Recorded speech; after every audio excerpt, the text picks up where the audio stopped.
This is by far my favorite thing to cook. Bacon, asparagus, red pepper, garlic, butter, some noodles. You're gonna need some kind of a seafood. I like to use this mix, oil, and of course you have to have wine. You can't cook without wine. You put the pot on fire, and you put a tablespoon of olive oil. Add your bacon. In the meanwhile, boil your spaghetti. The spaghetti needs to be boiled for these, separately in a pot. Don't let the bacon stick to the pot. I like to move it around a little bit. This is the most colorful food I know how to make. Because you have this beautiful bacon smell and bacon taste and bacon feel and bacon color with green from asparagus, red from peppers, and the garlic. I'm telling you guys, this is to die for. At this point, I'm going to get the asparagus. So at this point, I'm adding the asparagus with the garlic. So all the garlic goes in here.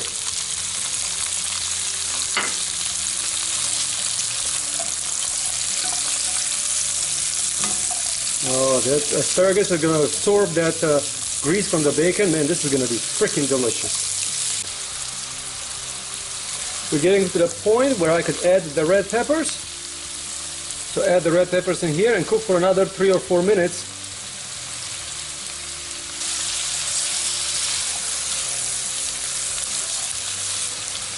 At this step, you're ready to add the seafood. Or you could use just shrimp, or you could skip it all together. I like seafood, so I'm just going to add the seafood melty. Because this seafood is frozen, it's going to have a little bit of water, so it's going to leave a little bit of water in the mix. Don't forget salt and pepper. At this point, have your wine ready. I like mine wine sweet, so I use Moscato. Time to add the wine. The wine is going in. And then you have to stir until this one becomes thick. So it will take a good 10 minutes before it will become thick. So it should not be in water like this, it should be thick.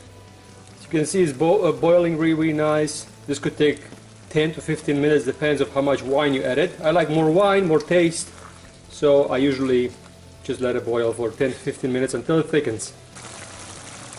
It's time to add the butter and let it melt into the pot now. So you see the sauce is fairly thick. Now thick enough to be able to stick to the macaroni and spaghetti. Once you're done with that, just put it over spaghetti with the sauce. So make sure that the sauce gets in there.